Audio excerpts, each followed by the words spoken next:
Okay, let's get this started. All right, guys. Hello, hello, hello. Just give me 1 second here. And we are starting. Okay, can everyone hear me? Can everyone hear me okay? All right, let me know if you can hear me. Can you hear me?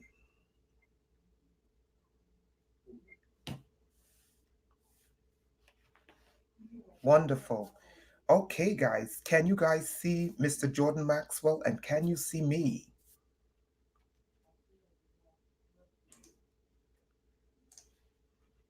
Okay, great. All right. So, guys, tonight we have one of the foremost researchers before your David Icke, before your Ted Gunderson, before I forgot his name with Area 51. I can't even remember his name. What is his name? With Area 51. Okay, before a lot of the so-called awakened truthers, before all of this, there was Jordan Maxwell. Okay, and Jordan Maxwell is the one who introduced the world to David Icke. He was the one that brought David Icke on the scene. Okay, this man, if you don't know who he is, you need to get a pen and paper and you need to go look him up. This is one of the foremost researchers on everything that goes down on this planet, from your extraterrestrial, from religion. Okay, your religions are under astrotheology. Okay, to banks, finance, everything that affects life on this planet. This man has researched it all. And before any of the truth community, your conscious community, your awakened community, before Alex Jones, okay, and the forerunner to Alex Jones, I can't even remember their names right now, there was Jordan Maxwell. Okay. And tonight we have him on this show. And what he's going to talk about tonight is maritime law. There's two parts to the show. We're going to be discussing maritime law and we're going to be discussing marine kingdom and how they go together. Mr. Maxwell is going to join us tonight. He's going to speak for an hour, but he's agreed to come back on the show and we're going to be discussing all things esoteric. So guys, you want to like this video, you want to share this video, you want to hit the like button, you want to subscribe, and you want to support us, okay? And we also, I spoke to Mr. Maxwell because I said to him, I said, look, I told him, I said, this is a black YouTube channel and we're trying to get Credo Mutwa on here. And he was like, he'll try to make it happen. Okay, he's a really, really cool guy. All right, and this is someone you want to know. Okay, so Mr. Jordan Maxwell, we introduced you. It seems like everyone knows who you are. Well, thank you. Thank you very much for allowing me to be on the show and thinking about me. I appreciate it. Thank you very Absolutely. much. So let the people know who don't know you, who you are, how long you've been doing this. I told them, I said, before they had, your Credo Mutwa, before David Icke, before Alex Jones, before the Truth Movement, before the Awakened Movement, before the Conscious Movement, there was Jordan Maxwell. Tell us who you are, tell us your background, how long you've been doing this, and introduce yourself to the global Black family. Take it away, Mr. Maxwell. Thank you very much again for allowing me to be with you. And do I look all right? Because I don't want to scare any children in the audience with an old man. No, no, no. Go for it, Mr. Maxwell. Go for it. Okay. I started my career of doing what I do back in 1959. That was 4 years before the assassination of John Kennedy, some 60 years ago. Because all of my life as a child, I always realized and I understood very early in life that adults are only telling you what they've heard. They don't know anything. They just tell you what they think and what they've heard somebody else say. And so when I would ask adults questions, they would give me their opinions. And then I would ask other adults, and they would give me a different opinion. So it didn't take me long to figure out the whole world is filled with people's opinions. But nobody seems to know what the hell is really going on, because the rich get richer and the poor get poorer, and people are going to jail. And the whole world is so screwed up today, is so confused and so confounded and confused in criminality, that nobody seems to have a handle on anything. So at a very early age, I began to become fascinated with what's the word I'm looking for? Mysteries, because I knew that there are lies and deceptions everywhere, and I knew that the adults don't have any answers. Why? Because they don't understand what's going on. So I wanted to devote my life to all the dark mysteries of the world. Where does money come from? Who runs government? Why do you have churches? Why do we have to live with police? Where do these words come from? Where do the ideas come from for colleges, universities, military, banking? Why do you have to go to a bank? Banks are on both sides of a river. They're called river banks. What does a river bank do? It directs the flow of the currency. Your money is currency. It's an ebb and flow of water. It's an incredible story when you start looking at the mysteries of the world that you live in, and how much we have not been told about how this world actually works. Let me give you an example as a child. When I was 8 and 9 years old, I was a Catholic. I was born and raised in a Catholic family. And we were told in the Catholic school, the nuns told us in school that there was going to be a special mass, a special meeting in the church for us children, and it's called confirmation service. And we were told that at the confirmation service, the bishop would be here, which means everybody in town is going to be here because the bishop's in town. And so the nuns told us that tomorrow night in church, all of you children are going to be in the church, and when the bishop is through with the service, he may possibly ask you if you have a question about your religion now that you're being confirmed as a Catholic. And if you have any questions, you remember, you don't ask any questions. You keep your mouth shut. And I thought to myself, even at 8 years old, you know who you're talking to? My mama don't even tell me to keep my mouth shut. I don't know who the hell you think you are to tell me to keep my mouth shut. I don't keep my mouth shut by nothing. I do my own thinking at 8 years old. And so that next night, when the service was over, the bishop did ask the children in the church, if you have any questions you'd like for me to try and answer, maybe I can answer, maybe not. Is there any questions? And so I raised my hand and I stood up because I wanted everybody to see it's me. I'm the one that's asking the question. And so I said, Bishop, my father works with torches. He's like a welder. He works with torches. And sometimes he lets me hold a torch while it's burning. So I know about torches. I know what they can do. And I said, suppose I had a torch in my hand and an angel appeared to me from God. God sent an angel to me. And if the angel appeared to me while I got the torch in my hand, could I hit the angel with the torch? Would it hurt him if I burned him? And he said, no. And I said, why not? It burns everybody else. Why wouldn't it hurt the angel? He said, no. And with an angel is a spirit. With fire, you have to have wood or plastic or paper or something that will burn. But you can't burn an angel. And I said, why not? And he said, because angels are spirits. You can't even see a spirit, much less burn one. So I said, why can't I burn a spirit? He said, because they're spirits. You can't burn a spirit. That's it. And I said, well, then why am I worried to go to hell and worrying about going to hell where my spirit will burn? You can't burn a spirit. And everybody in the church looked at each other like a deer in the headlights. Nobody knew. Nobody ever thought to ask that question. If you can't burn a spirit, then what are you talking about going to hell where your spirit's going to burn if you can't burn a spirit?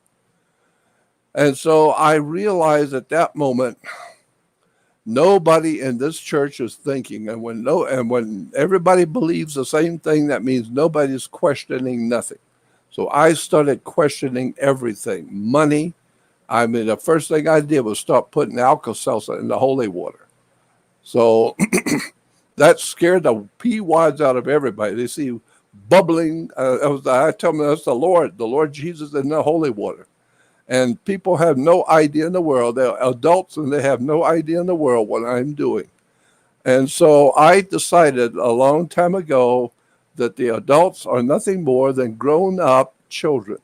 Their bodies are bigger than I am, but their brains are still a 5-year-old. They still think like a kid. They go along to get along because everybody else is doing something. They want to do it too. Children like to be loved by their friends. They want to be helped by their friends. They want to have the acceptance of their friends. Nobody wants to go through life with no friends. And so I realize if you're going to start asking questions like I do, you're not going to have too many friends. You're not going to have a happy life like a normal man. So just get ready for it. And so I did. By the time I reached 19 years old, I already pretty well knew the world I live in is filled with lies and deception. So I began doing some serious research into how this work and this world really works. And I will tell you that nothing in this world works the way you think it does. Nothing. The police are not here to do what you think they do. Banks are not here to do what you think they do. Nothing is here to do what you think they do. It's a whole different story on the inside. Like the comedian George Carlin said, the people who run this planet, it's a big club and you ain't in it. So once you understand how the big club works, then you're going to understand why it is you stay in trouble all your life. You can't pay this, you can't pay that, you got this problem, you got that problem, you got to go to court for this, and you got to go to court for that. Why do you go to court? Because you play basketball on a court. You play tennis on a court. How do you play tennis on a court? You play with a racket. Wake up. There are words out there that mean things, that people don't understand words. And so therefore, we are word control humans. Most people do not realize that they don't realize the world they're living in. For instance, let me tell you something. You cannot pay a bill in North America. We say things like we need to pay this bill or pay that bill. You cannot pay a bill. In court, the judge would tell you, you cannot pay a bill. You can discharge a debt, but you cannot pay a bill. Why? Because nobody owns anything in North America, period. Nobody owns anything because you don't understand the way money works. Let me explain briefly how money works. Suppose you are a painting contractor and I ask you to come paint my office.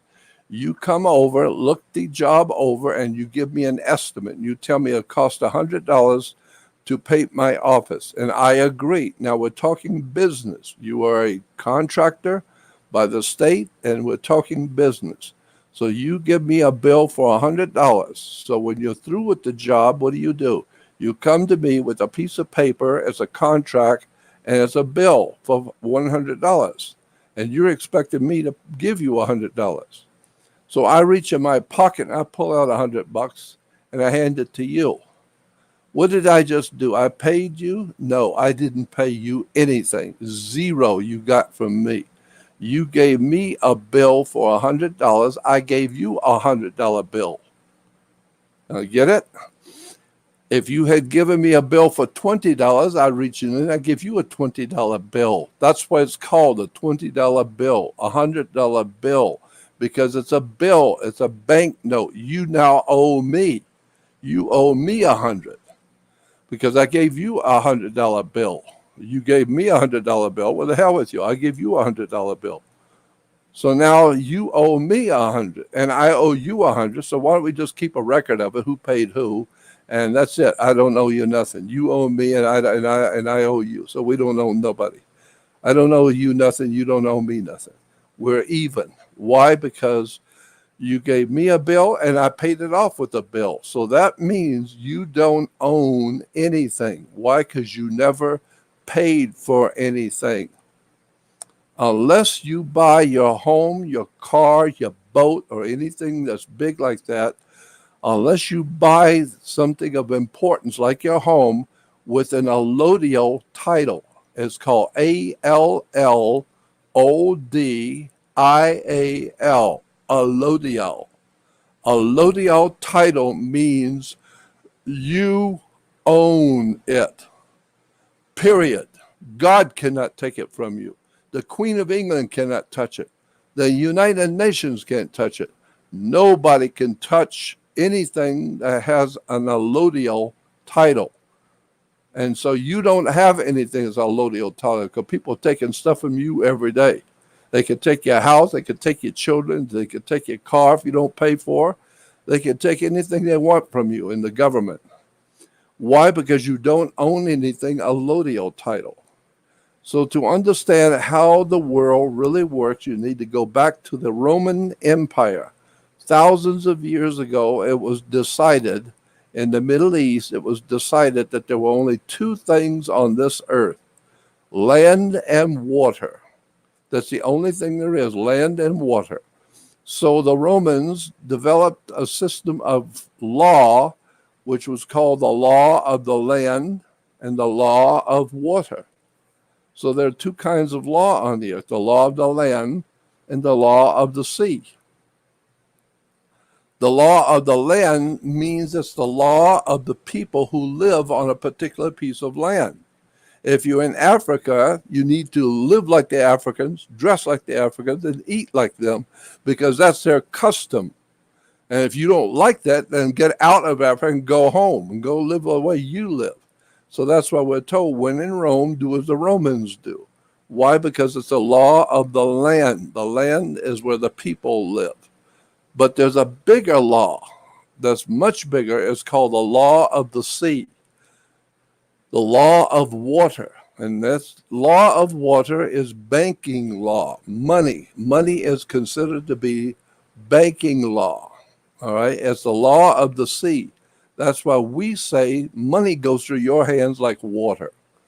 No, money is water by law. Maritime Admiralty, British banking law is the law of water. Why? Because your body is 80% water. And when you came out of your mother's birth canal, you were in water. And when her water broke, you came out to life. This is why Christians get baptized. When you want to be born again, well, how were you born the first time? You were born out of your mother's water. When her water broke, you came out to life. So if you want to be born again, you go back into your mother's water. Mother Earth, Mother Nature. You go back into your mother. The mother gave birth to you. The earth is where you come from. From dust you are, to dust you will return. So you go back into your mother's water and you go under the water and then you come out just the way you did when you were a baby. Now you're born again.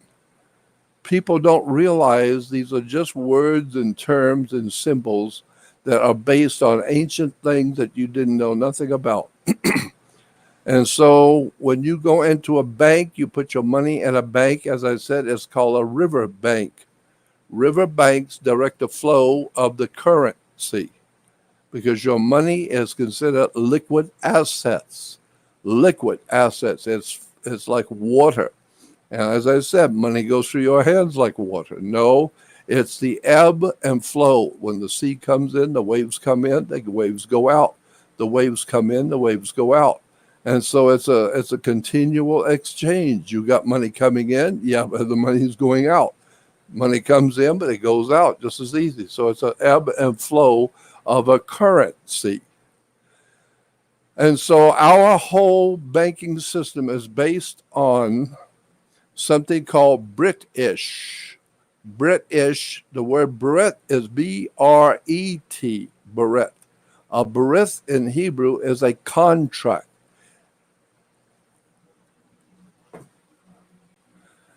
And men, M-E-N in Hebrew, man or min is I-S-H. Are you able to hear me well? Okay. Man is ish, I-S-H in Hebrew. And therefore, berith is a contract. So if you're going to buy a new car in Israel, you're going to sign a berith. A berith is a contract. Well, it's a contract, it's a berith. And so we have something called a Brit-ish, British. British is a berith-ish, the man of the contract, or men who write contracts. That's why in America, you're going to buy anything, you sign a contract. That's berith-ish, maritime admiralty law, because you came out of water and your body is 80% water, how your mother's water broke. So the whole reason why you're here is because of water. And so that's the way the banking law works. It's a banking law works on water. Let me give you an example. When a ship comes from, say, Japan to America, and it's got $800 million worth of TVs or automobiles or whatever is coming here, in the morning when you were at work, there was no ship here. The next day you go in and there's a ship from Japan sitting here. So it has just arrived. So therefore, on that ship is $800 million worth of business. And so that ship where it's sitting at the dock is sitting at the dock, and where it's sitting is called its berth. So if you're going to catch a ship somewhere, you got to find out where she's berthed at, where she's sitting. So the ship is sitting at the dock in its berth, B-E-R-T-H, a berth. And every piece of item that comes off that ship that's being brought here for us to buy, every piece must be accounted for. It has to have its own certificate of manifest, because yesterday it wasn't here, but today it's here, so it's manifested. So where's the certificate? How old is it? How big is it? What does it weigh? What color is it? Does it have 4 doors or 2 doors? Is it white or black, or where is it from? Is it Toyota? Is it American? So you got to have all of that information on the certificate of manifest. Why? Because it's coming off the ship in her birth. So that's called a birth certificate. And this is why when you were born, you get a birth certificate, because your mother was a ship. And your father, he was the one who manufactured. The male in the marriage manufactures. The mother is in labor. She's building the product he manufactured. He's the one that manufactured, and the woman is producing the product. And there ain't going to be no human race without the woman, because if she don't produce, there ain't nobody. And so therefore, your mother is referred to as Mother Earth, Mother Nature. She is the one who brings you into the world. Now, it's very important for you to keep in mind that all ships, rocket ships, sailing ships, airships, it doesn't matter. If it's a ship, all ships must have a captain. Why? Because they are in charge of the capital. Capital is money. Either you have the capital to buy something or you don't. Capital is money, and therefore all ships have a captain, because he is responsible for the money that's on board. If he's on a cruise ship, he's responsible to make sure you get where you're going and come back safely. Why? Because you paid thousands of dollars to be on that ship. So he's got money involved in you, and money's involved with you. He is the captain that's watching over the capital. And so when the ship pulls in, it parked at the dock, and therefore every item has to have its own birth certificate. That's why you have to have a birth certificate when you're born, and it's got to be signed by who? By the dock. The dock has to sign your birth certificate. So why? Because you are nothing more than a maritime admiralty product. That's all you ever been. That's all you are now. That's all you're ever going to be. You came out of water, and from water you came out. Your body is 80% water, and you spend money like water. And so the whole operation of a human life on this earth is based on water. Once you understand that, then you understand the word bank, a river bank. And so the whole idea is that the world we live in is based on water, it's money, banking law. All over the world, you can get a credit card and go anywhere else and spend money. It doesn't matter what color, what race, what creed, what country. It don't matter. You got a credit card, it's money. You don't have it, you ain't got no money. And so that's why when you get someone to do something for you, you give them a check, and then they give you a check. They give you something back. You gave me a bill for $100. I gave you $100 bill. So no money changed hands. Money, according to the law, is gold and silver coin.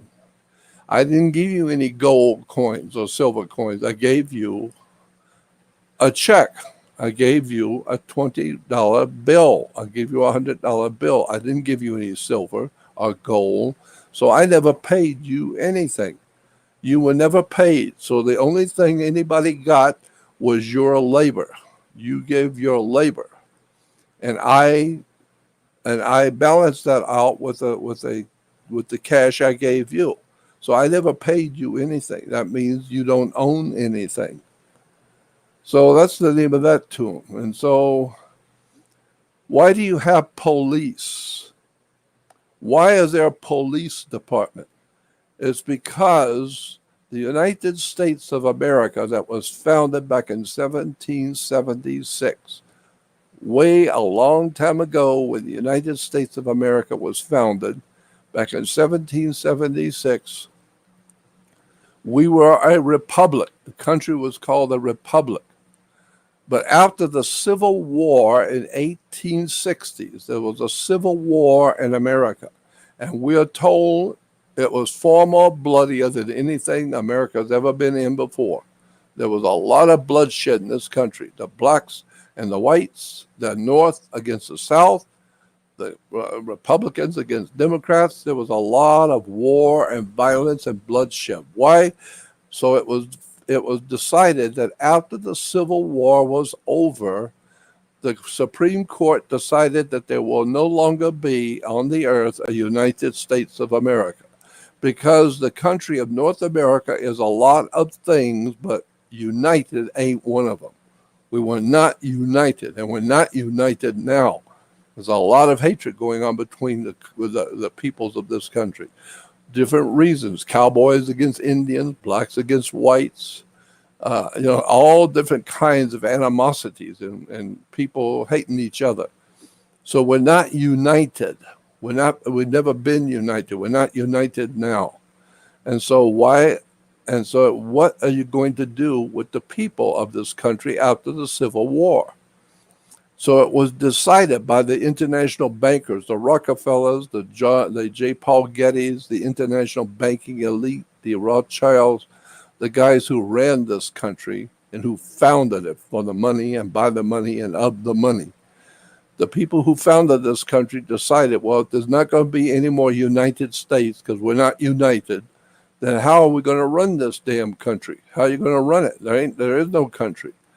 There's no law. So they decided what we're going to do is we will no longer use the United States of America. It doesn't exist. There is no United States. So what we will do is we're going to form a company, a corporation, and we bankers will own the corporation. It will be a corporation under international law called the United States Incorporated. It's going to be a privately owned company by the bankers.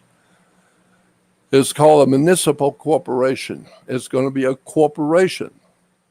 So therefore, if anybody, according to the corporate plans, if you are a corporation, the United States is a corporation, and you say, if you're being asked, are you a U.S. citizen? And you say, yes, I'm a U.S. citizen. That means you're not a citizen of the United States of America under the Republic. You're a U.S. citizen means you are a citizen of a corporation that was incorporated in Delaware in the 1860s.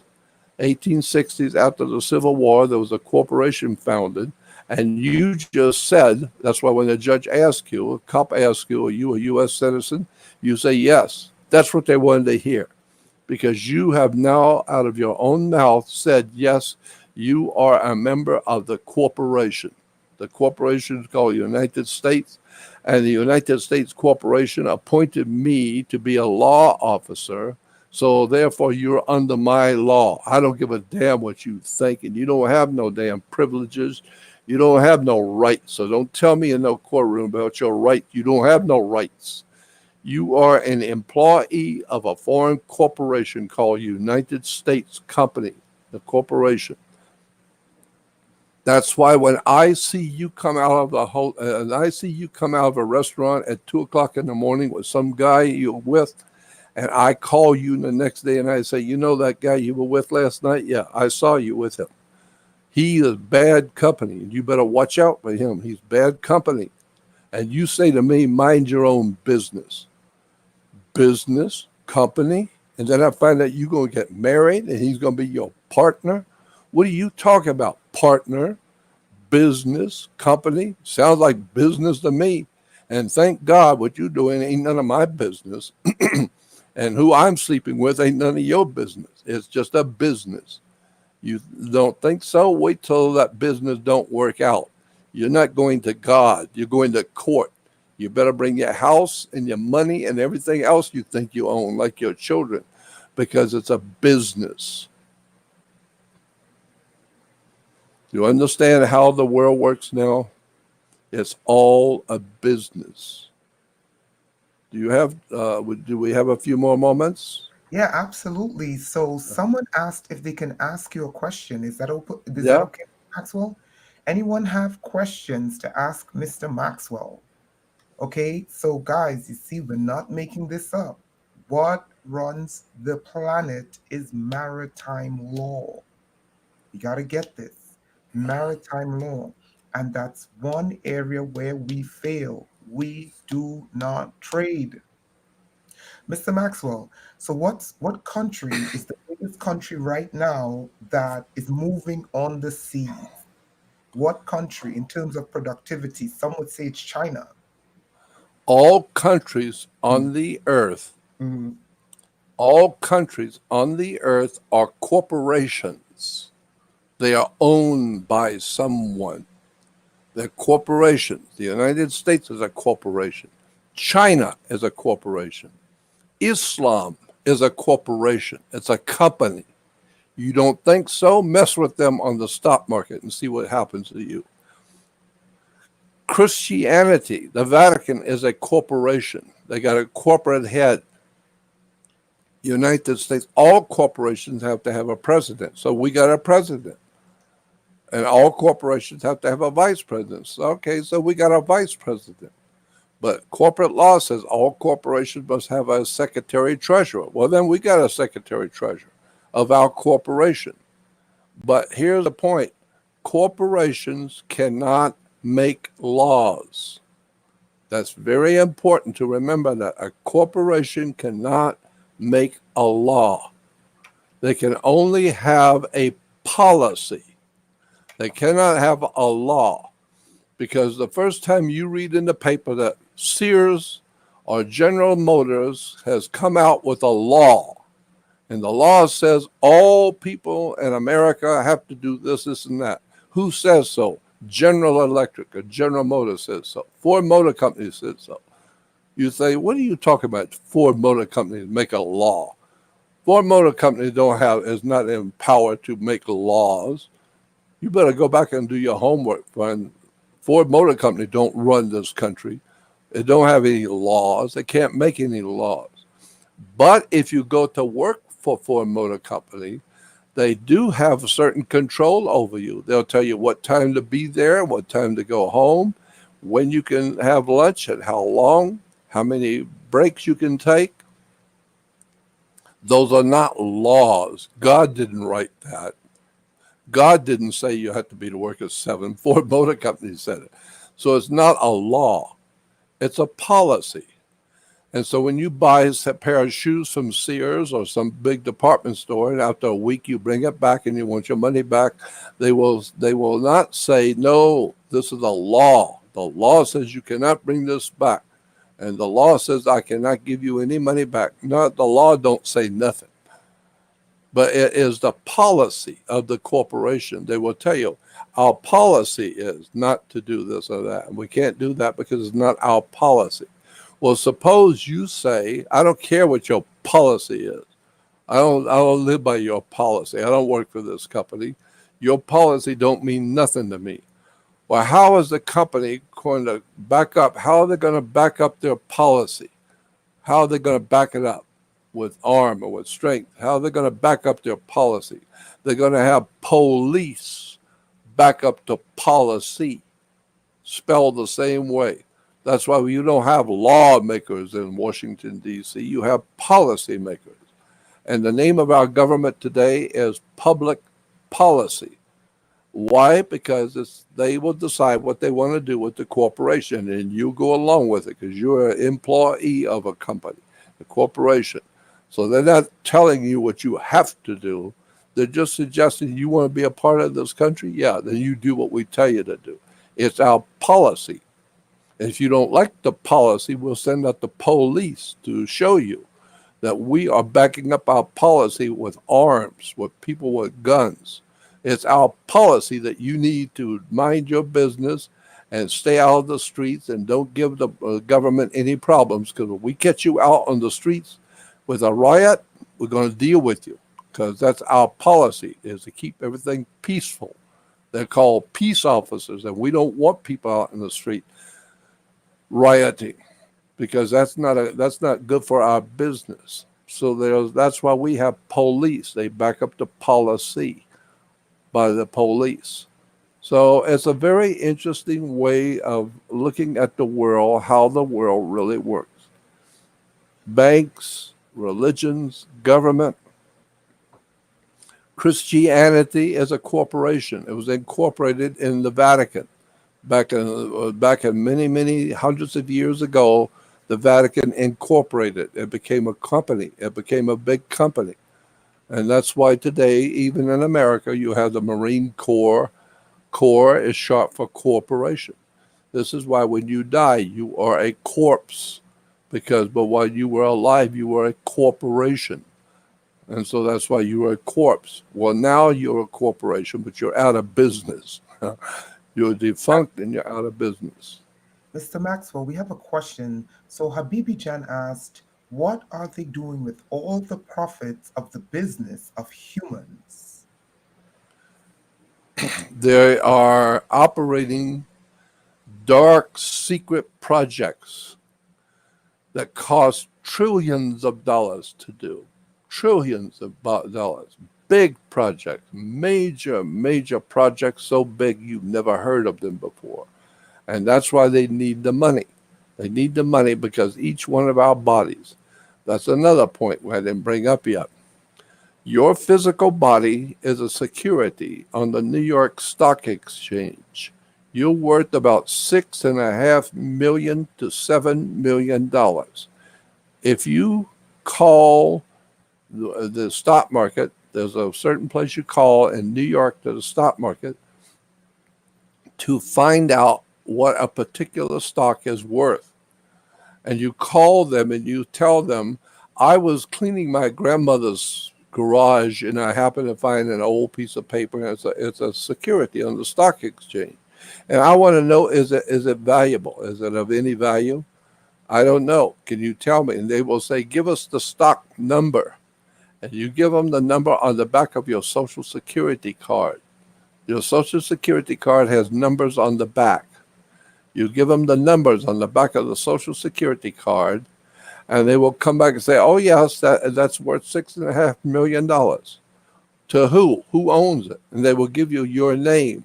They'll give you your name, and then you say that I am so and so. It's on the back of my Social Security card. That's me. Are you telling me I got 6.5 million? They'll say that's right. You got 6.5 million on the New York Stock Exchange. Well, then what are you worried about paying off your house for and paying off your plane and your jet and your boat for if you got 6.5 million on the stock market, for God's sakes? Why are they taking your house from you? If you can't pay for your house, you can't pay for your car, why don't you just pay the damn thing off with the 6.5 million you got on the stock market? Well, the reason you don't is because you didn't even know you had 6.5 million on the stock market. You didn't even know how it works. And they don't want you to know. It's a big club and you ain't in it. But that's how the big wealthy guys in this country buy the hotels and the airlines and buy all this stuff because they know they're worth 6.5 million on the stock market. They want to buy something that's cost 5 million. They just pick up the phone and say, sell off 5 million of my stock. Now you only got 1.5 million left. It doesn't matter. I just spent 5 million. I'll take care of the other 1.5 million later. That's how people with the big money run business from behind the scenes on the stock market because they know things you don't know. And they're not about to tell you. They can use you. They will buy and sell you. Now, when you cross the border and from Mexico into America, you think you're being clever that you're coming into the United States of America. But you're not coming into the United States of America. You're coming into a privately owned company like Ford Motor Company. You want to break in the window at night at Ford and come into the building at 2 o'clock in the morning, and we have in-house security. We have security for that. We catch you in this building at 2 o'clock in the morning and we didn't invite you in, you don't work here, you're in trouble. And that's why there's a problem at the border, because people think they're coming into the United States of America. They're going to eat well, going to make a lot of money. No, you ain't making nothing. Nobody invited you to come in here. This is our company. We own it. It's a corporation. And therefore, if we have to kill you, you'll be a corpse. You'll be a corpse. You'll be out of business. So that's what's going on here is people are coming across the border into a privately owned company called United States Corporation. And if you are a corporation, you're coming into somebody else's corporation, they can put a lien on you. If you hire me to paint your home and you don't pay me when I'm through, I can put a lien on your property. Do you know that? It's called a mechanic's lien. I can put a lien on your property with the bank, which means you can't do nothing with your house unless you pay me. Why? Because I have a lien on the house. Therefore, if you're coming into this country and making money and nobody invited you here and you just come across and making money, then you become known as an alien. An alien. Why? Because we put a lien on you. You are referred to as the alien. You are a lien has been put on you. You need to understand how the world of mankind actually works. It don't work like you think it does.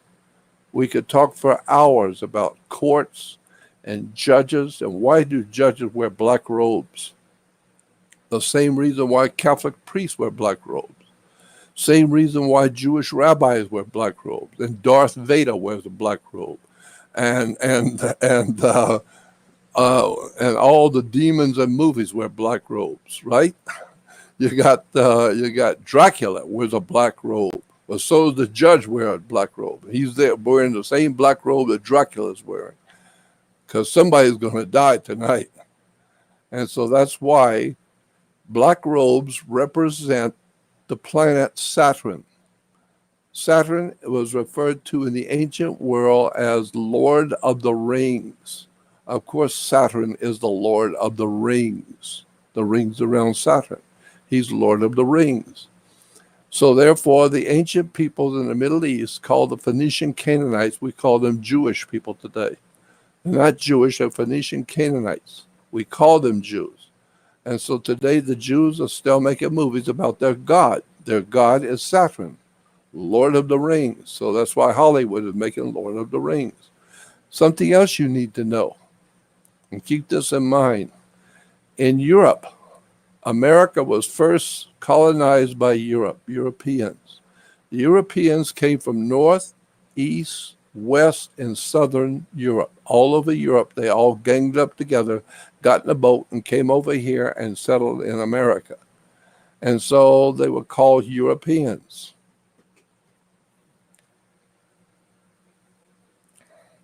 Now, in Europe, way before the Roman Empire even existed, there was already what we call white folks in America. Well, there were already white folks in Europe. They were called Europeans.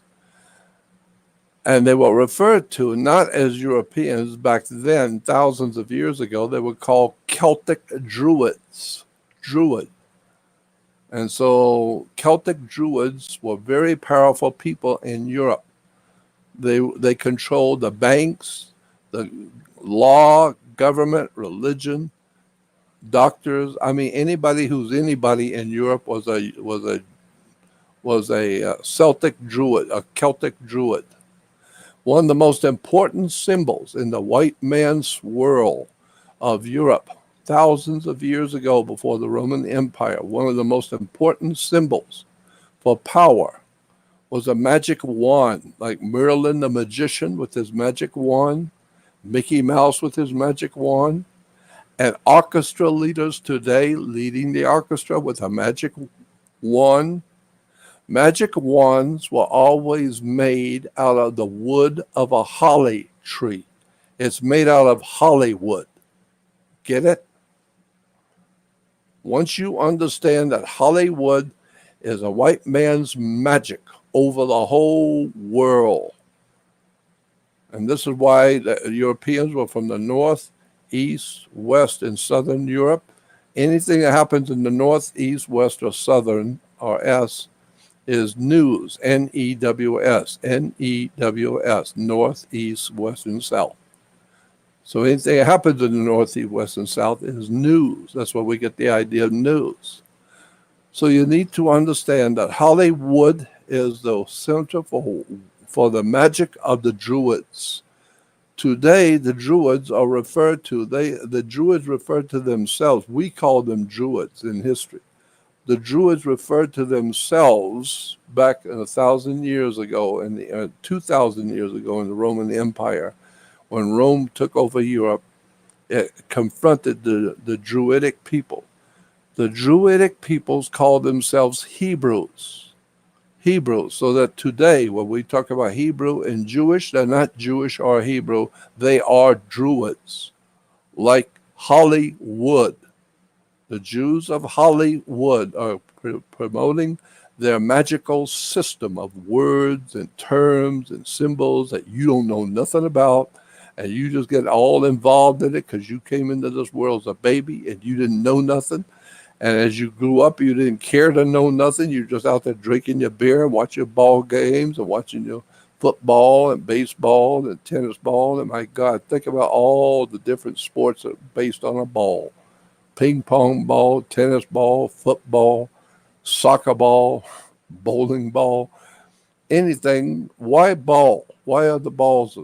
Because animals love to play with a ball. Throw the ball out, watch the dogs play with the ball all day afternoon. They'll play all afternoon with the ball. Why? Because animals love to play with a ball. That's why they give us a ball game. Because we just love to go out to the ball game and drink our beer and watch the ball game, the football and the basketball and all the other ball games, because we're so damn stupid we don't know we're being played for animals. We're being treated like animals. Why? Because your masters who own us, they know. They know you don't know what's going on, and you ain't never going to know what's going on. It's a big club, and you ain't in it. But once you wake up and find out, you need to change your thinking. You need to change your lifestyle. You need to do something that nobody ever figured you would ever learn how to do. What you need to do is go back to school and learn how to read and write and think. Take some courses in university, take some courses on logistics, how to logically look at something and question. Don't just go along with something because you heard something, somebody said something. Because one day you're going to wake up when you're 95 years old in an old folks' home, and all the people that you've been listening to all your life, they're all gone. And now you are about ready to go. They're all gone, and you never had a single thought in your head from yourself. You always listen to everybody else's bullshit. You never listen to yourself. You never question nothing. I, on the other hand, as a kid, began questioning everything. I don't buy into anybody's story. I want to do the research myself, and I want to prove it to myself. That's the way to live. Do your own homework. Wake up and realize the world was not built for you. The powers that be in this world already figured out how to control you before you were born. They were controlling your grandma before you were born. They are really controlling the world today because they know 99 and 19% of all the people on the earth that got an IQ of 40. Can't even think enough to work your way out of a paper bag. Haven't got the faintest idea what you're doing, where you're going. When you have a bank account, you're going to the court, you're paying money. You have no idea in the world how the world works. And they're just laughing at you because they know you don't know. But that's why Martin Luther King got in trouble.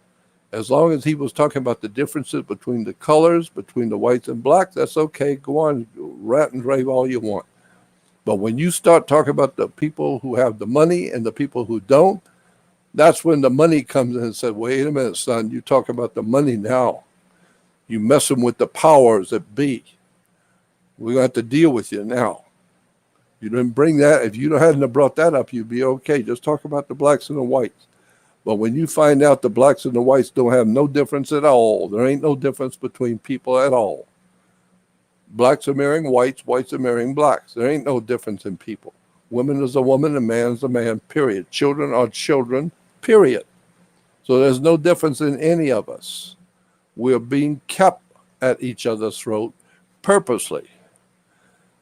Why? Because if I, as a white man, happen to go on a vacation to Africa and I get in trouble and the Africans throw me into jail and into prison, I'm the only white guy in a black prison.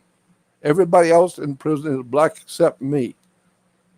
Now, the smart thing for me to do is to go around to all the black guys in the prison and lie to them. Tell them, did you hear what he said about your mother? Did you hear what he said about you?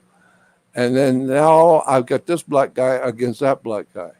Then I go to another black guy and said, did you hear what he said about your mother? And he said this about your mama. Did you know that? Now I'm getting the blacks to fight each other. That's what I want. I want all of them fighting each other and killing each other and leave me damn well alone. Damn, I had enough of this crap. So just leave me alone and go kill each other. That's what England is doing. England, the British Empire is all over the world causing wars and violence to happen. Go back and watch the James Bond movies, the secret societies of England, and how James Bond operates around the world with British money and British duality, British citizenship. It's an incredible story about how England starts the wars and her brother, America, the U.S., has to go in and do something to put down those wars. That's terrible. Those people being killed over there. We've got to do something to save the little children.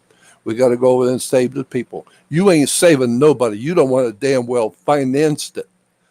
And it's your brother in England who went out and caused the war. And then you come in and you're going to help put down the war. You're going to help put it down. You wouldn't have a war to put down if your brothers hadn't gone over there and caused the damn war. And the people don't know, the people in the different lands, they didn't know that was the British who were behind the war. That was the British who founded the Middle East. It's an incredible story of where did Islam come from? Where did the religion of Islam actually, in fact, come from? And why is Islam a corporation? And who owns that corporation? And who controls it out of MI5 and MI6 out of England? Boy, there's a hell of a story for people to wake up to find out the way this world really works.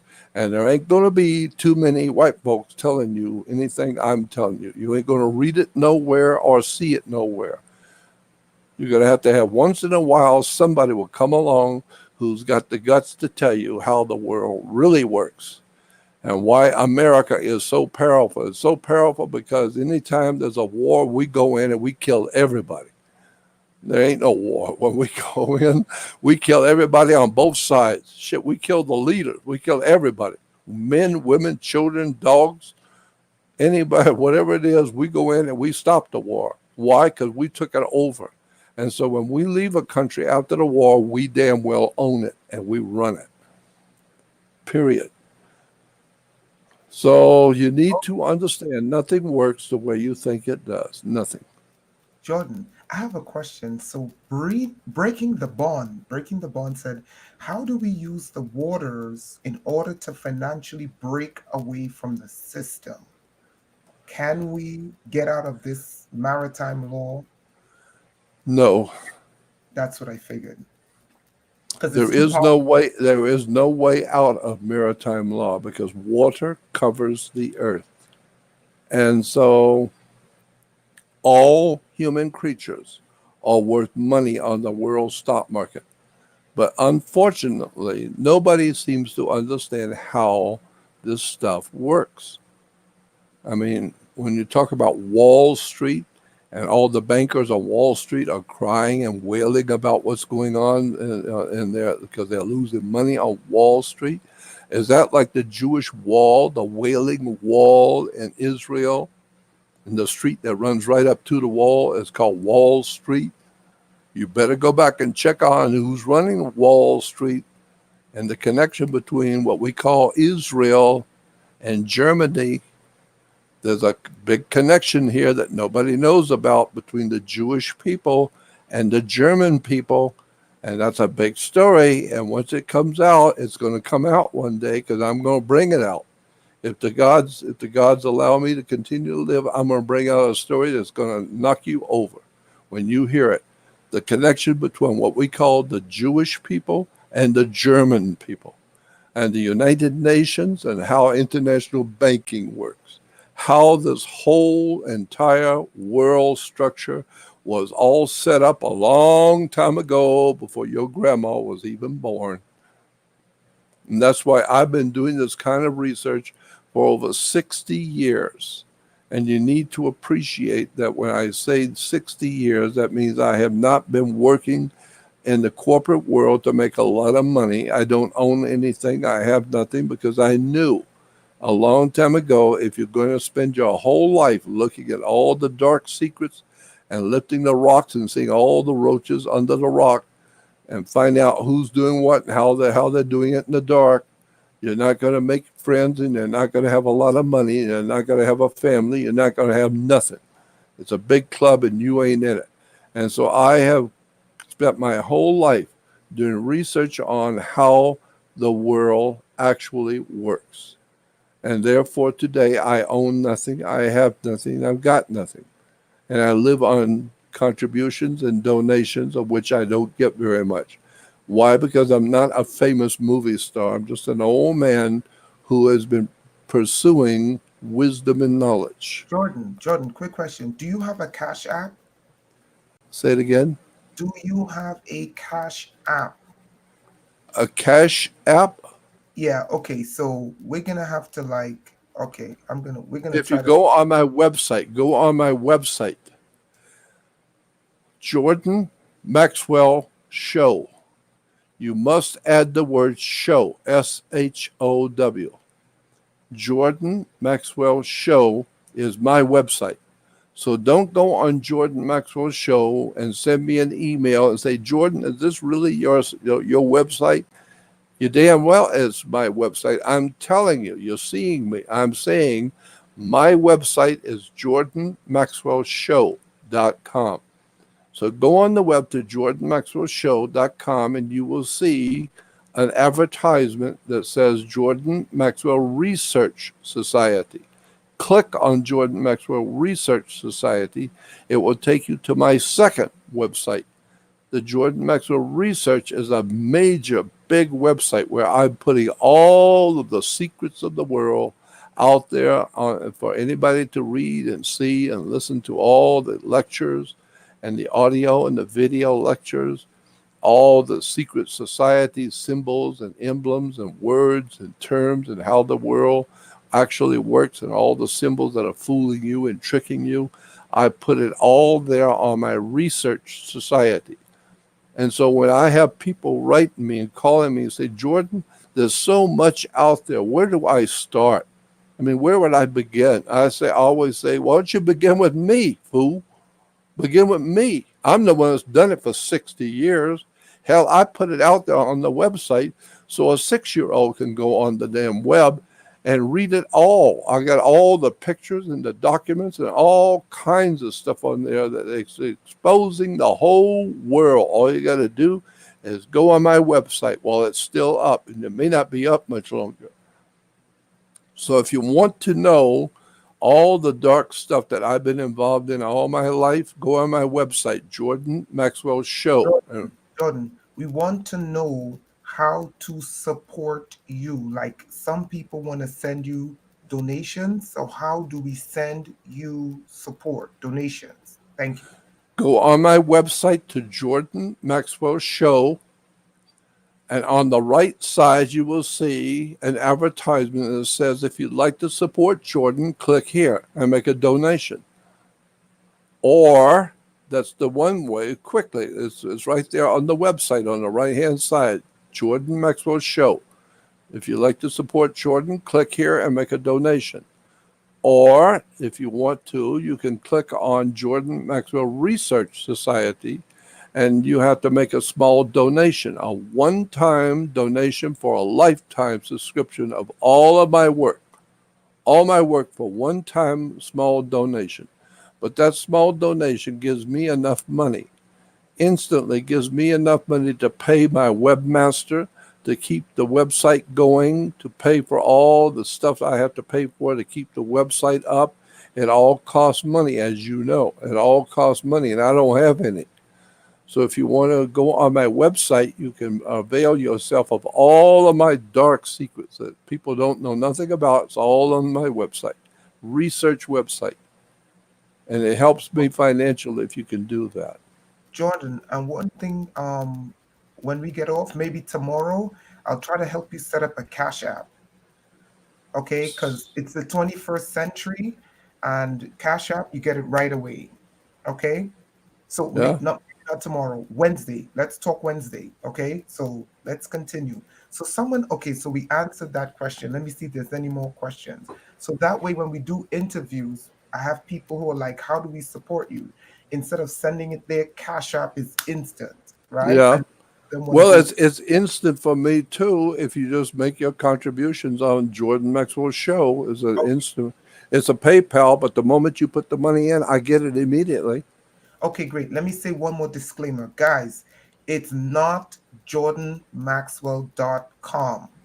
Do not go to jordanmaxwell.com. That is not his site. It is That's right. jordanmaxwellshow.com.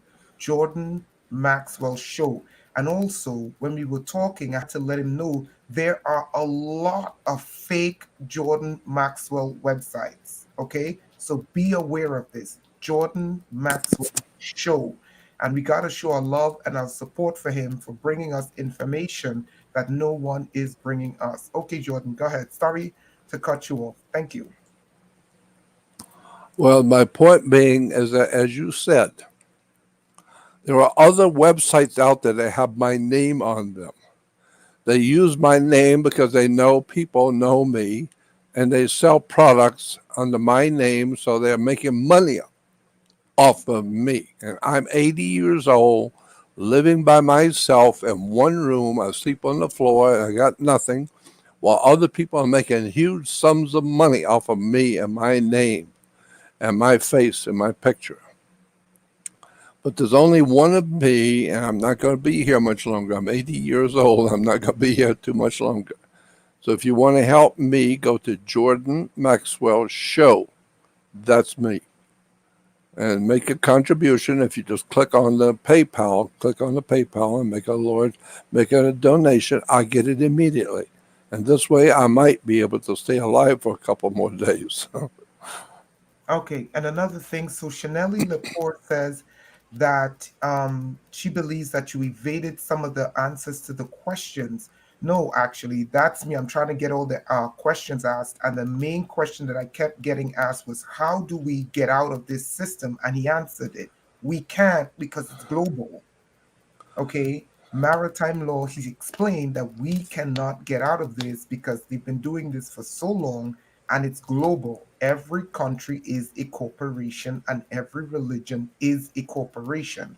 So, what I say is this: we have to participate. So, please be aware of that. He's not evading the questions, it's me trying to get all the questions up on the screen with a moving screen. Okay, let's see what else we have here. Um, Well, that was somebody there's some question. One lady said that I have been answering the questions in a way that is slanting away from what I could say. I would like to say that those people who think I am evading some question, there's only so much I can say publicly, because whether you know it or not, saying things that I know publicly will be great for radio. Everybody will love it if they heard the real story. I could tell you. But in doing so, I have just signed my death certificate. I don't want to die by somebody. I don't want people reading in the paper that Jordan Maxwell committed suicide by shooting himself in the head 3 times, in the back of the head 3 times, and he committed suicide. And it's too bad because we all loved him, but goddamn, we're happy he's gone. No, you need to understand there's certain things I cannot say publicly, and I'm the only white folks out there that's saying anything like I'm saying. And therefore, I don't want to leave this world the hard way. So I'm not trying to evade anything. I'm trying to keep my life alive. I'm trying to stay alive and do what I have to do to help my fellow man wake up as to how the world works. I'm not evading anything. I'm just smart enough to know what I can't say in public. But I can put stuff on my website, on the research website, because that's not public and being protected that way. So if you want to hear the real story, go on my research website. That's where the real stuff is at. And listen to the lectures that are on there. Listen to and look at the pictures and the documents and the research materials that I have on there that you ain't never heard about at all, because nobody that knows is going to tell you nothing. I'm the only guy that's going to tell you what's really going on. And I don't mind saying that because 80 years old and 60 years of work publicly has given me the right to tell you what I think. And I think that you don't know from crap about what's going on, and I'm trying to wake you up and do it in such a way I don't get hurt in the process. Because I could tell you a lot of things about lots of people that you don't know anything about and how it really works, but I would probably not see the sun come up tomorrow. So I got to be careful what I can say in public. also there was a former NASA I think he was a NASA scientist. Okay, he came out. He did an interview. He came out. I'm not sure if you know him, Norman Bergrun. Norman Berglund was a very dear friend of mine. He and I were very, very close. Is he still alive? I don't know if he is or not. I know he went into hiding. Hiding. He went into hiding because he told the world that about the black extraterrestrials. So That's you got right. Yeah, the moment he released it to the public, like black extraterrestrials, that was above classified information, he had to go into hiding because we were not supposed to know that there were black That's right. extraterrestrials. Okay, so Hmm. be aware, be aware. People are not trying to evade your question or trying to like, pull one up you. This man has been doing this for over 50 years. He's seen people come and go and die. So Yep, he has to protect himself by knowing what he can say and what he can't say. Right. So look up Norman Braun. He had to go into hiding because black people were not supposed to know about the black extraterrestrials. that's right. There's a lot of things black folks are not supposed to know. And any white person that gets out there and starts talking about it in public, they're not going to be around a whole lot longer. And then one day, the people are going to wake up and say, well, Jordan Maxwell was talking about that 50 years ago. Yeah, but you didn't give a damn 50 years ago. Yeah, now you want to talk to Jordan Maxwell when you see the shit coming down. Now you want to talk to Jordan. Well, he's been dead for a long time. He's in prison. They tortured him till he died. And you didn't give a damn because you're drinking your beer and watching a ball game. So you didn't care. Now he's gone. Now the stuff is happening he's been talking about for 60 years. And now you want to hear Jordan Maxwell. Well, it's about time you wanted to hear him, but he's been gone for a long time. While you were watching basketball, they killed him. Again, So look at Julian Assange. Julian Assange, and then the other one who became a transvestite. I can't remember his name for some reason. Um, Julian Assange with WikiLeaks. Again, above top secret information that certain countries were not supposed to know. And those countries were black and brown countries about how the world really works. And they are torturing the the lights out of Julian Assange. His family is saying that it is the worst torture that could be applied on a human being. Okay? So, guys, you got to remember people are not trying to evade questions or trying to one up you or trying to. No, there are things people can say publicly, there are things they can't say publicly. And then on my side, I'm trying to get all the questions in and respect his time because we're over an hour. We're over an hour and we promised to do an hour. I don't want to keep him on too long. Let me see if I can get one more question in. And also, guys, go to his site, support him. Support him. This guy has been doing this before Alex Jones, before there was a truth movement, before there was a conscious community, before there was a wake movement, before there was David Icke and Credo Mutua and Ronald Bernard and your what's this guy who got killed? Phil Schneider. Phil Did you know Schneider. Phil Yeah, they Schneider? whacked him. They whacked Oh, him. He talked too much in public. He had a big mouth and talked too much. He won't do that no more. yep. He Phil, learned his lesson. They killed him. they killed. Yep, Phil Schneider. They killed him for revealing what was going on in Area 51. That's right. That's in Area 51. You were not supposed to know how many levels and what's in the deepest levels, and you know what I mean. So, I've guys, been to Area 51. I know all about it, but I'm not talking about things I know. see, that's how Because we got. you don't have to be you don't have to be a neurosurgeon or a scientist to figure out. You better watch your mouth. Is what you better do. Bingo. I was told that by a highly ranking military man that told me, we've been watching you for a long time.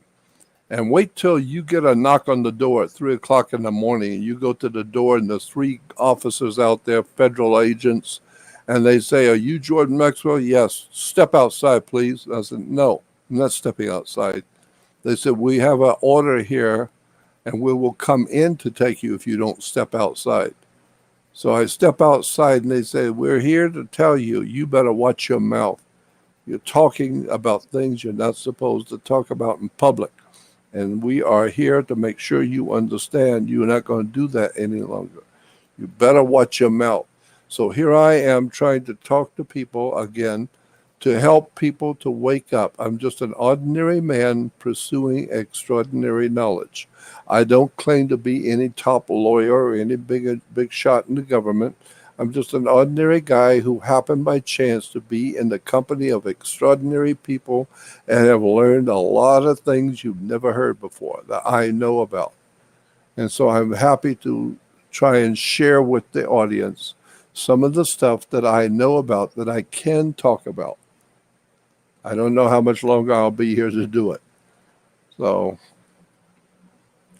there will come a day, I will agree, I'll grant you, there will come a day when people are going to wake up all over the world and say, did you hear about this Jordan Maxwell, what he was talking about? Yeah. Well, where is he? He died of starvation, fool. While you were out there about watching basketball games, he gave his life to you to help you understand what was going on in the world, and you didn't give a damn. You didn't care. It had nothing to do with your ball game and your beer drinking and your partying, and you were voting for this and you were voting for that, and never realizing nobody gives a damn about who you vote for. The system is already operating. It's a big system and it's a big world we live in, and most people are not going to spend 60 years researching it like I have. So I will guarantee you when I leave here, and it may not be too long from now, thank God. But when I leave here, I'm going to leave with a lot of information you will never hear. I could tell you things you would not believe. And I could tell you some stuff that I personally was involved in with black leadership that you don't know nothing about. These black leaders. I was there. I saw what they did. I saw what they said.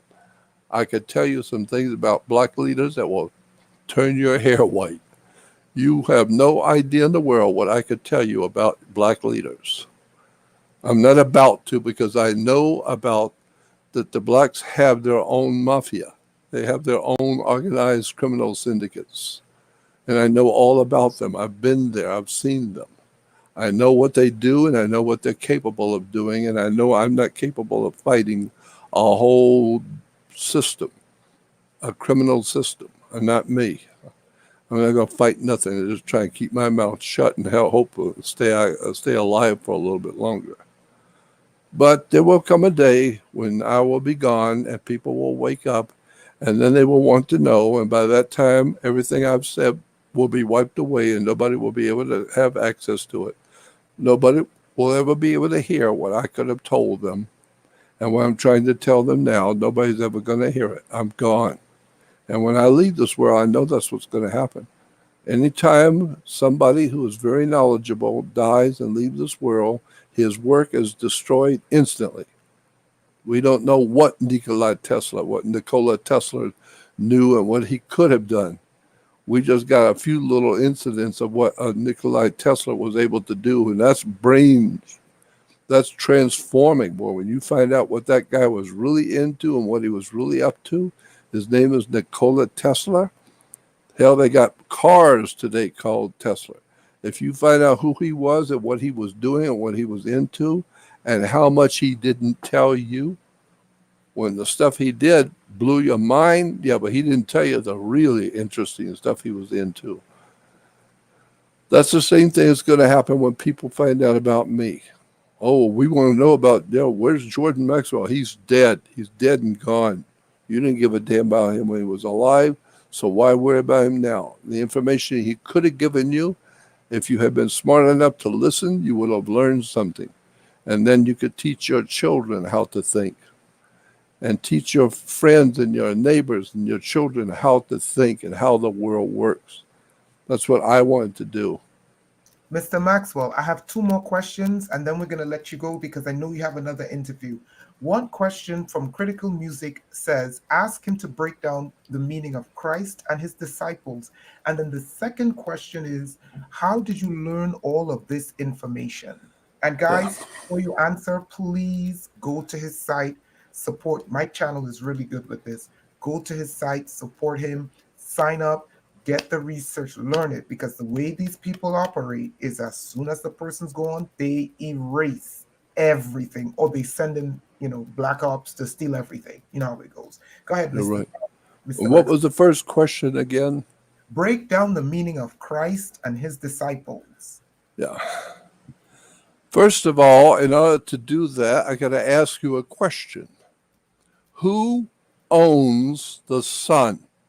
Every morning when that orb comes up, it lights up the whole world. But my question is, who owns it? Africans don't own the sun. Europeans don't own the sun. The Russians and the Chinese, they think they own everything. They don't own the sun. There ain't nobody on this earth owns the sun. But that's the question. Who owns the sun? Well, theoretically, if you're religious at all, if you don't have anything else to depend on but your theology and your philosophy, I suppose you could say God owns the sun.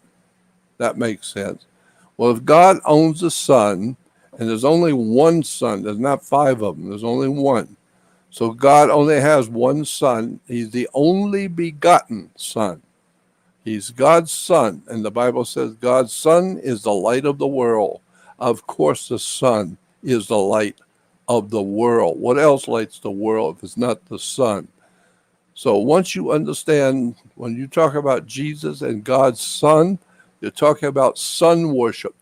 That's why Christians go to worship on Sun Day, S-U-N Day, not S-O-N, S-U-N Day. Sunday is the worship of the sun. Our Lord, his name was Baal, B-A-A-L. Baal in Latin, Baal in the old Phoenician Canaanite language was the Lord. And so when we hear the word Lord, Christ the Lord, where did the word Christ come from? It goes all the way back to Hindu. Christianity is nothing more than our latest rendition of Hindu religion. The Hindus gave us Christianity, and the Hindus gave us Judaism. The Jewish religion comes from Hindu. The Christian religion comes from Hindu. And Islam comes directly out of Hindu.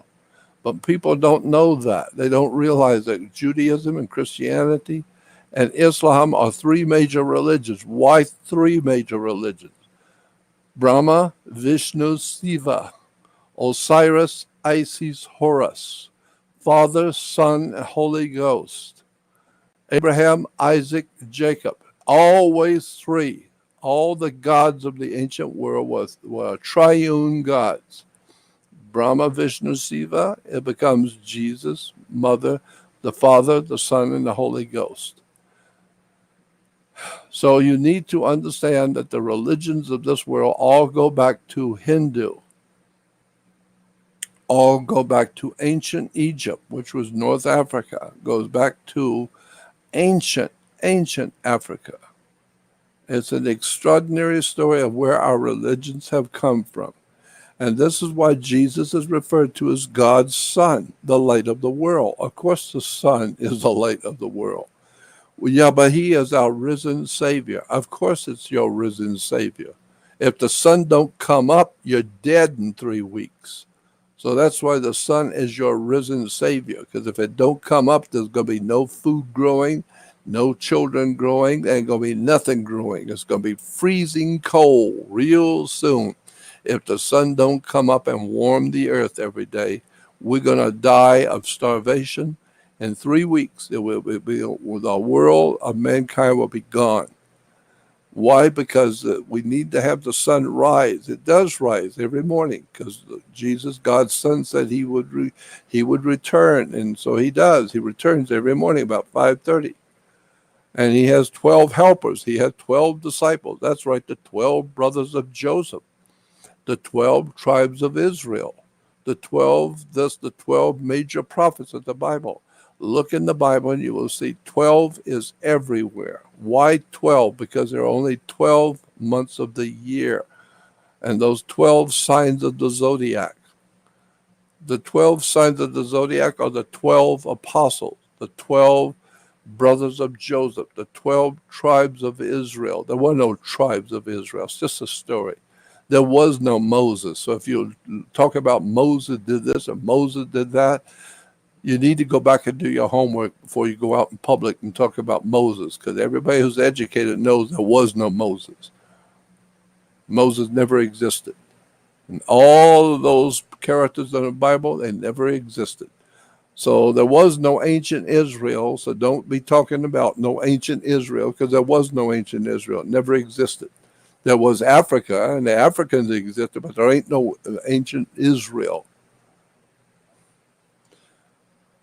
It's an incredible story about where our religions and our belief systems have come from and how much we don't know and how we've been lied to and tricked and deceived into believing things that we don't even begin to understand. So maybe one day we ought to talk on your show about religion, where it comes from, what it really means. Oh, wonderful. So, last question, guys. Jordan has to go. He has another meeting. Everyone, give Mr. Maxwell an round of applause. This was an incredible interview. And also, please go to his website, Jordan Maxwell Show. Support him. Get the knowledge. Go there. Get the research. Study how this world works because it's not how we think it does. Last question. Mr. Maxwell said he wants to come back on and do some more interviews. So we're going to have him back on. We're going to talk about religion, reptiles, because people want to Everything, know. all of it. They want to know, do reptilians exist? And why is Bill Gates blocking out the sun? Why is Bill Gates blocking out the sun? And do reptilians exist? Let us know. Yes, there's so many things I could talk about. There's so many different subjects that I've spent 60 years studying. Most people haven't spent 60 minutes. I've spent 60 years. And that's why most people hearing me have something. The problem is cognitive dissonance. Cognitive dissonance means when you are so highly intelligent and you're so damn smart and well read and highly intelligent, and when you hear something you ain't never heard before, the first thing you think is that guy must be crazy because I am the smartest guy that ever walked on this damn earth. And I ain't never heard nothing like this. So he must be out of his mind. He's crazy. Why? Because I ain't never heard it. Well, the news for the day is you are not the smartest person on the earth. You ain't never been the smartest person on the earth. And from this point, you ain't ever going to be the smartest person on the earth. The real smart ones ain't telling you nothing. They're keeping their mouths shut and going to the bank and living high in their jet planes and their girlfriends in the Bahamas and living in their $1 million mansions, and they ain't telling you nothing. You just going out and do what you always do: drink your beer and watch your ball games and stay out of the way of the important people that run this planet. And we'll hurt you if you don't. And so, one of my dearest friends in this world was Dick Gregory. Dick Gregory was a dear friend of mine. We used to give lectures together. And Dick Gregory and I, we talked a lot in private about how the world really works.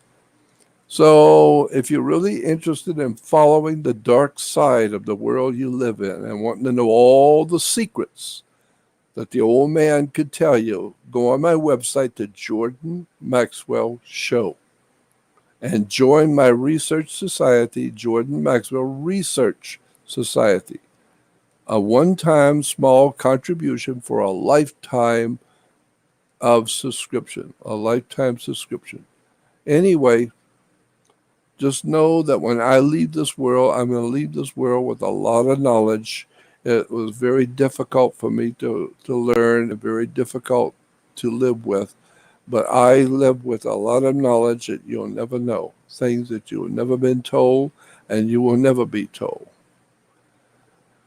Anyway, All right, Mr. Maxwell, thank you so much. This is a great interview. He's such a thank you. wonderful person, guys, and he's going to be back on. He said he'd love to come back on. We're going to have him back on. We need to support him. Get the knowledge, guys. We need to support people like Jordan Maxwell, okay? And respect the fact there are things that he can talk about on air, and there are things that he can't. And also, I'm trying to navigate with the questions here, and I'm trying my best to do a good job. All right, so let's give Mr. Maxwell an round of applause. And when we next show, you know what we're going to talk about? We're going to talk about the reptiles. The next show. How's that? The reptilians. I'd Yeah. love to. I'd love to talk about the reptilians. I've given lectures on this subject. I could tell you many stories about the reptile aliens who are here on the earth. I could tell you many stories you've never heard before. I'd And love to do that. do they run this planet, Mr. Maxwell?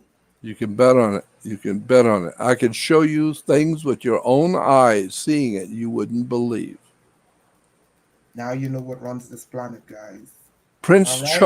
Prince Charles of England was on 60 Minutes quite a few years ago, and I have it. I have it saved. I saved the interview. And he was talking on 60 Minutes, Prince Charles, and they asked him, and 60 Minutes guy asked Prince Charles something he didn't want to hear. He didn't want to talk about. And when the 60 Minutes guy asked Prince Charles a question, Prince Charles hissed. He hissed like a snake. And it really was very obvious. He was hissing like a snake at this man. And it scared the guy. Guy backed off. What is he doing? He's not arguing. He's hissing like a snake. What does that tell you? When I hear people talking about reptilians, yeah, I know about reptilians. I know who they are. I All was right. talking about reptilians back in 1960, some 60 years ago. I was talking about reptilians and extraterrestrials and UFOs and how humans got on the earth and who created us and all that stuff I've been talking about for years. I'm out there on the web. All you got to do is just go out to Jordan Maxwell Show. I'm out there on the web and go All and right. put my name in on YouTube and watch all my lectures. All Again, right. I want to Wonderful. again I want to say thank you, and let's do it again another time. All right. Probably if you have time, maybe next week we'll do a show on the reptilians. Yeah. And we Yeah, got to get Mr. Credo Mutwa. They want to get Credo Mutwa on here. I'll All try the right. best I can. Thank you so much. We know Mr. Ike is busy. So, all right, Jordan. Thank you. Thank Thank you. you. Bye Everyone, bye. say thank you to Mr. Jordan. Thank you. Have a great interview.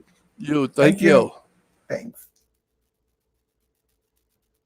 All right. Okay, that was awesome, awesome, awesome.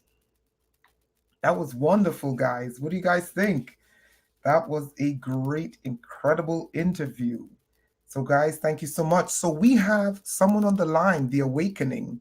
This is the second part of the show. We went a little bit longer, but it was so good. I was so happy to have him. This was an incredible interview. Okay, so the second part of the show is Marine Kingdom experiences. So, Mr. Maxwell let us know that the reptilians are real and they run this planet. So, if the reptilian is real, what about the Marine Kingdom? So, we have the Awakening on the show, and let's bring the Awakening in and see what they have to say. Hello, hello, hello. The Awakening, are you there? Yes. You probably Hello. stepped away from the camera because we Can you hear me? wonderful. Okay, Okay. yes, I can. Yes, I can. All right. So, thank you so much for being on. This is the second part of the show. The first part was Mr. Maxwell laying the foundation for why the world is controlled by the water. Now we're going into those waters. Do you have an experience with the marine kingdom? Have you heard anyone who had an experience with the marine kingdom? And if you do, email me so I can get you onto the broadcast, The Awakening. All right. So, yes, so I was born in Angola, raised in the Congo, and in those regions, um, there's a lot of talk about Mami Wata. We know Mami Wata is real. We don't take it as mythology. There's no such thing. We know these things exist. So, and anybody who lives in Africa, who's ever lived in Africa, they will tell you, you. A lot of people are even afraid to say Mami Wata because of the stories or things that they've even seen. So back in, let me see, back in I want to say 2010. Yes, back in 2010, I went on a church retreat. I am not religious. I stepped out of religion um, a few years back um, because of personal dealings. But anyways, I went on a retreat, a church retreat. My youth leader, she was also from the Congo as well. She invited a young lady to come with us. Also, all went together. Each group had their own youth leader, and it was so ironic how my youth leader, she was from the Congo, and the girl who she invited was also from the Congo. It was weird, but we all went, and as we were going on the trip, she I felt off. I felt something was just really off, and I couldn't really put my finger on it, like, like what's really going on. But I just knew either going to happen or something was happening. And growing up here in the United States, like, a lot of the things that you take in, a lot of the ancestral knowledge that's been passed down to us, if you're from Africa and you were raised here in the United States, a lot of that stuff you kind of throw out the window and you take it as a joke, because everybody else around here in the US, they take it as a joke. They don't believe in a whole lot of stuff, especially when it comes to mystical and um, things of the unknown. So I didn't. I always took it to account. Like, I knew spirits and things were happening behind scenes, but I like everybody else here. I didn't really take it on. So back to the story. The young lady, she was there. She was calm. Nothing off yet. But I think it was on the third. I want to say it was like the third day, because we were at the retreat was held at a hotel. On the third day, the pastor uh, and the youth leaders, we all held like a spiritual gathering where we were singing songs, and we were doing a lot of praise and worship, and we were discussing a lot of things, and there was a lot of prayers involved or whatnot. So in the middle of the prayer, the young lady, out of nowhere, she just got up and was like, "No, stop it. Stop doing that." Like, we were in the middle of prayer, mind you. She just told everybody to stop doing what you're doing. And she was like, "No, stop it. Stop calling on that name," because he kept calling the name of, JC. And we were looking at her strange, like, what is wrong with her? Like, calm down, sit down, where, this is, I guess, sacred time. Like, just calm down. And she was just having, and running everywhere. Like, we were chasing after her because we didn't know Awakening. where she was. We didn't know where she was Awakening. going, and if she was going to, if she was about to hurt herself. And we thought that at first it was maybe like a demonic possession or whatnot.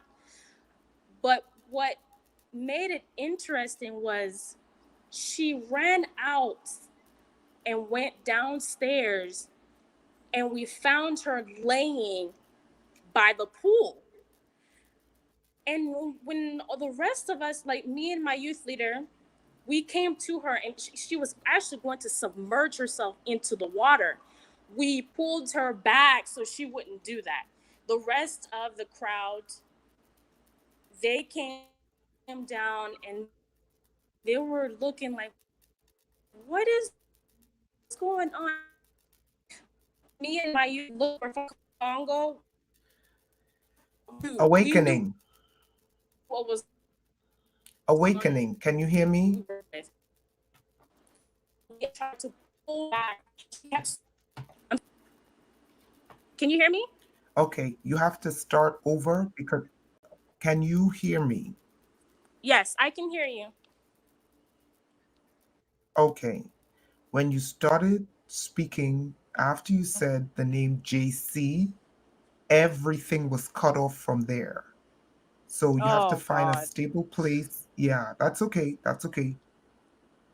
You have to start over from there because everything was cut off. So let's start from Okay. they started saying the name JC, and then what happened? Right.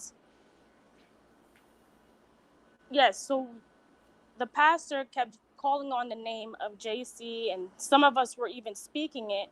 She got up and she started saying, "Shut up. No, stop it. Stop doing that." And we turned around and looked at her like, "What is wrong with this girl? Like, are you okay?" She just kept yelling and screaming and started talking in patterns and started talking in circles.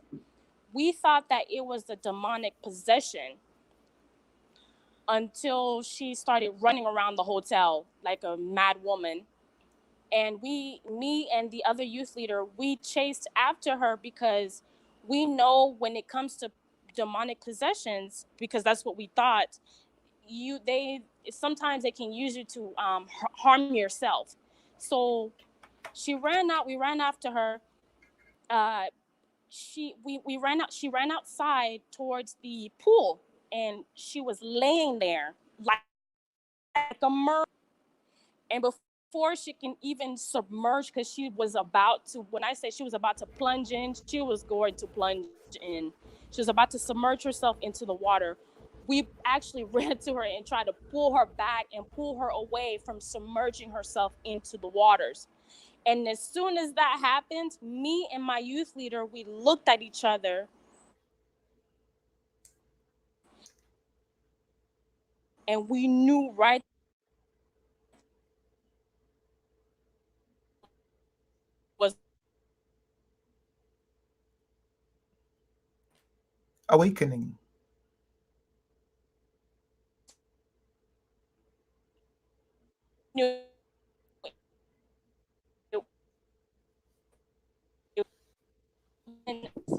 she kept canceling the retreat. Awakening.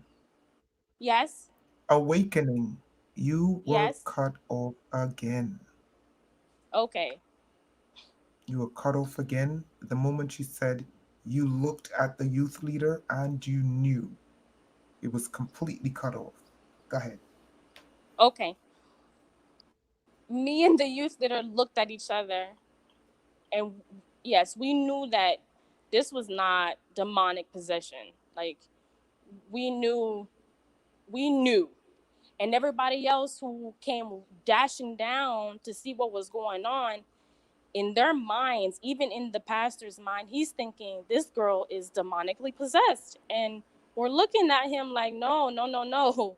This is a whole different, this is a whole nother, this is on a whole nother level. So she was fighting us. She was very violent, just very blasphemous. Like she was just uttering curse words and just it, I don't know. But anyways, we ended up taking her home. We had to drive all, because we're from Charlotte, North Carolina. So we had to drive her all the way to Charlotte, North Carolina. We took her to the church, and the pastor started to, he grabbed the anointing oil, and we started, me and the youth leader and the pastor, we went back. Everybody else stayed. Pastor's wife stayed. But we went back to the church. We started to pray for her. We were speaking in tongues, and oh my goodness, that made it even worse because she was just like, you can't do this. Like, just speaking in a place of authority and saying that, she's over everyone, and she's like, this is her body, and this is where she belongs. Um, we couldn't handle it. The pastor couldn't handle it because, like I said, as she was yelling and screaming and saying things out of the ordinary,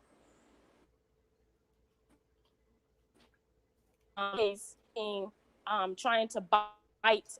We actually ended up calling her parents to come and pick her up and take her. Um, and then after her parents came and took her, she started acting normal again. So I shook my head, and I was just the pastor was still confused, but me and the youth leader, we just looked at like, yeah, we know what this is. So going back to the retreat, everybody was, where is she okay? Like, is she demonically possessed? And we just told everybody, we'll explain the next day what's going on, and everybody went to their rooms. But so the ones who were a part of our group, we actually ended up sharing the same hotel room. So there was maybe like three of us. So it was a youth leader, and then no, three of the ladies. Um, so we sat down in the hotel and we discussed what was going on, because one of the young ladies, she was not from the Congo, and she didn't know what she was scared, and she's never experienced that before. So she was asking, like, what was wrong with her, what really happened. And so my youth leader, she explained how there are beings and forces that are in the sea, and they can come in human form. Some are here on earth in human form, and some are even possessed by the spirits of these people, these beings in the sea.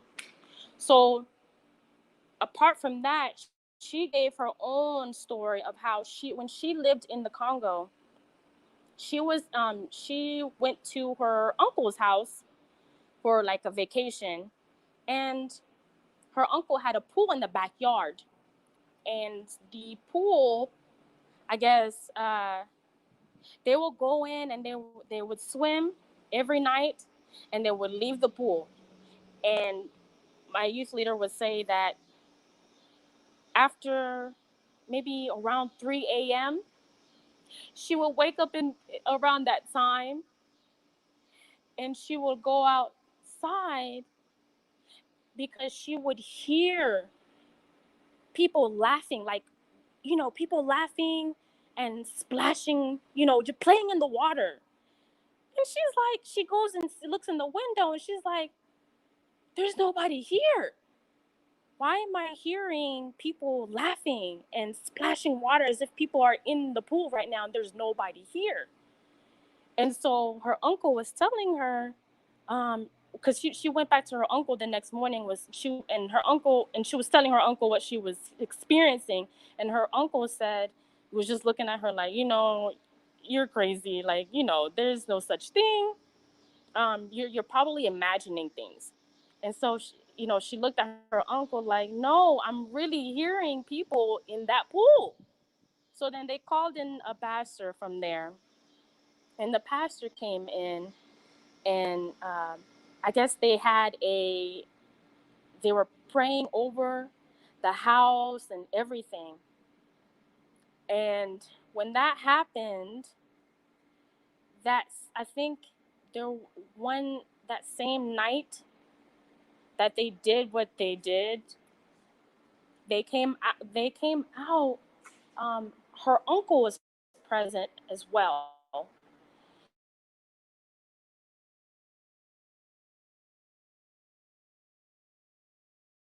actually exactly what she was hearing. She was hearing other beings in the pool playing and splashing water. They Man, I'm telling you, these things are real.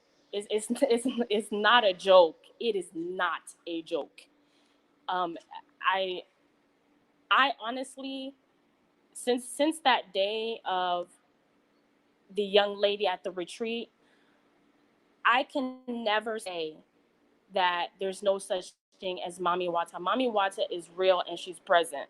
And there are other beings in the sea that are very much present.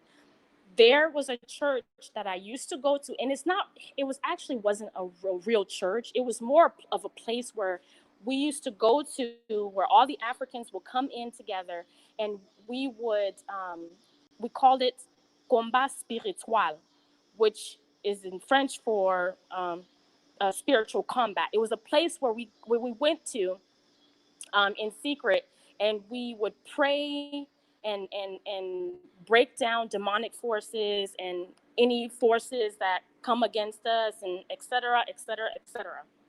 And in this place, um, I honestly, the things that I saw, um, snake people are real. Um, there's a lot of things are real. I will say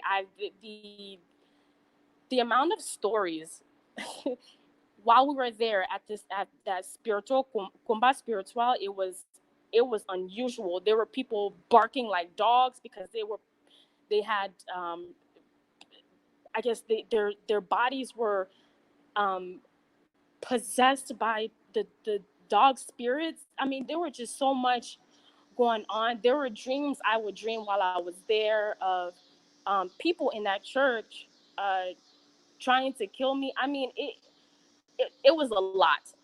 From there I know for a fact that things are at place, and there are things beyond our own knowledge. Like I don't I respect I respect African spirituality wholeheartedly. Um, yeah. There was a guy, actually. I know I'm going off topic, but you were saying how in Trinidad there were trees that what is it? What did they call it? What was the name of the tree in Trinidad that you were It's the talking name of about? the tree. It's the name of the The guardian of guardian, the yes, forest. the Yeah, forest, Papa. yes, Hmm. right. So in Africa, we also have the evil forest, and there was a man at the place who would who came to the place that I was talking about, Combat Spiritual, and he was talking about how he went into the forest, one of the forests in Africa, and he walked past a tree, a very big tree, and while he walked past it, he heard the tree speak to him. He turned around and looked everywhere, and he thought he was imagining things, but so then he walked away, and the tree spoke to him again. And when he turned around, it didn't even hesitate to watch him walk away again. It actually literally spoke to him while he was just standing there and looking at the tree. So these things are real. They are real. I've had dreams of I've had outer body experiences seeing demonic presences, and that name JC does not work. It does not work. I remember one time, one of these spirits who attacked me, and I called on that name of JC, and it continued to attack me, and I was so confused. Like, I'm using that name because it says that it has power. That name has no power, none whatsoever, none. It has no power. We as African people need to get away from Christianity because we have no power on this earth. Period.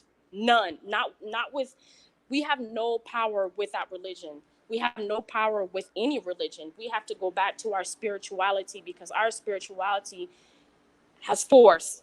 African spirituality has force. That's why they have to get us away from it. Excellent, excellent. This was a wonderful description what Jordan Maxwell was talking about. So Jordan Maxwell, the understanding of why the laws for trade and money and banking and commerce and finance is governed by the sea. But then the reason why I wanted to do go into the sea is because the laws are the surface, you see? They're not going to tell you that when they make these laws for money regarding the sea, it's they're actually making contracts with the kingdoms that are there. These places and these kingdoms and these entities are real. sorry about that. Okay, they're real and they govern this planet. They govern this planet. All right, guys. So if no one else wants to call in, this is a 2 hour show. It is long, long, long. All right, guys. I think Awakening, I want to tell you so much for giving us an understanding. And we're probably going to do a part two. If anyone wants to come on, really want to come on and talk about your experiences with the Sea Kingdom, okay? So we got the basis of the laws, okay? The laws of this planet are for the sea. But the question is, why the sea and we live on the land? Because the oceans cover 80% of this planet. We are 80% water. We are created in water. We were water beings before we were land beings. We were aquatic beings before we were land beings. And then we have the awakening who came in and tell us, look, guys, these things are real. They're not mythology. They're not fairy tale. We have to move out of the two-dimensional, three-dimensional world that they have trapped us in, the matrices that they trapped us in, and they tell us we're only two-dimension or you're only allowed to see three-dimensionally. No, there are more dimensions here, and we have to be able to see these things. We have to be able to move higher than 3D, higher than 3D. Okay? When you're at the bottom, you got to be able to move and think and see higher than 3D. And that's what I'm trying to do. And don't let anyone tell you that everything is physical. No, there's a reason why money is water and why it's water. What are they really making a contract with? And why? Why the sea? Right? All right, guys. Awakening, I want to tell you thank you. Thank you for having the patience to wait. This was an amazing live stream, guys. And keep me uplifted. Keep your orations for me. And we're moving and we're going to try to get Credo Mutua. Okay, I'm going to try. I'm going to try to get Credo Mutua. And I'm probably going to bring back Mr. Maxwell on. And we're going to go into what controls this planet. Okay, what really controls this planet. All right. Okay, guys. So thank you so much. Guys, this is awesome. This was a great live stream. Thank you. And to all of you Stingeros Awakening, thank you so much. Okay. Have a great evening. Okay. Guys, and to all of you who were here and who actually hit the like button, thank you so much. But I need to know why we have 249 watching with only 206 likes. Get the like button up. Let's get the video shared. And the next one, we're going to really try to get Cradle Mutua on. Okay? All right, guys. Thank you so much. I hope you enjoyed it. This was a fantastic interview, and I'm gonna try to get you these kinds of interviews. Okay. All right, guys. Thank you so much, and have a great one. Bye.